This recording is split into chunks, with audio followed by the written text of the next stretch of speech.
Salut tout le monde, dans cette vidéo, je vais vous parler de la manière de traiter un enfant si Moraxella catarrhali est détecté dans son nez. Nous aborderons les symptômes à surveiller, les options de traitement disponibles et les mesures préventives à prendre pour assurer le bien-être de votre enfant. Restez avec moi pour en apprendre davantage sur la gestion de cette bactérie courante chez les enfants. Moraxella catarrhali est une bactérie qui peut affecter principalement les voies respiratoires, en particulier le nez, la gorge et les poumons. Lorsqu'elle est détectée dans le nez d'un enfant, cela peut indiquer une infection bactérienne qui nécessitait une attention particulière. Cette bactérie peut provoquer des infections des voies respiratoires supérieures telles que des sinusites, des otites moyennes et des pharyngites.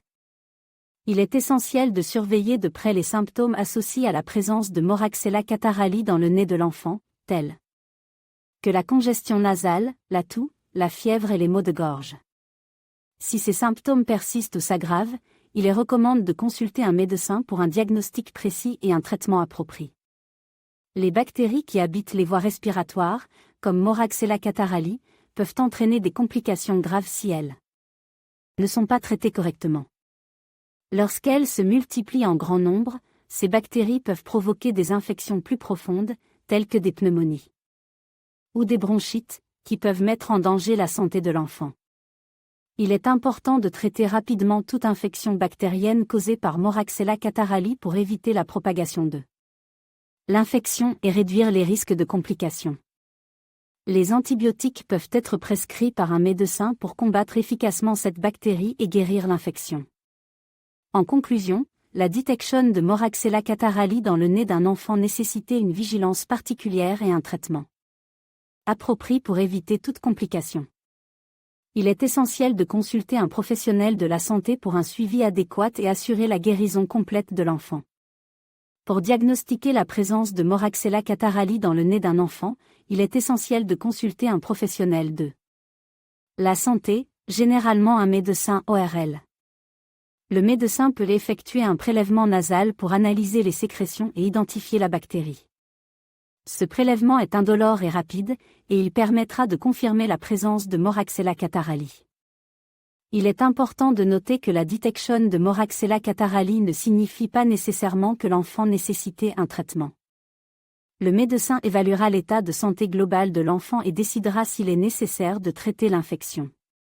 Si le médecin décide qu'un traitement est nécessaire, plusieurs options peuvent être envisagées. Dans de nombreux cas, Moraxella catarrhali est sensible aux antibiotiques, et un traitement antibiotique peut être prescrit pour éliminer l'infection.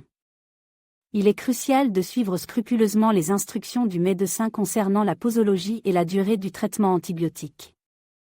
Il est également essentiel de terminer l'intégralité du traitement, même si les symptômes de l'infection disparaissent avant la fin de la prescription.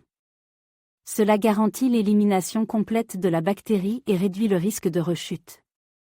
En plus des antibiotiques, le médecin peut recommander des mesures pour soulager les symptômes, tels que des décongestionnants nasaux, pour aider à dégager les voies respiratoires de l'enfant.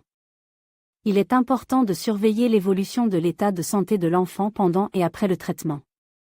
Si les symptômes persistent ou s'aggravent, il est crucial de consulter à nouveau le médecin pour réévaluer le traitement.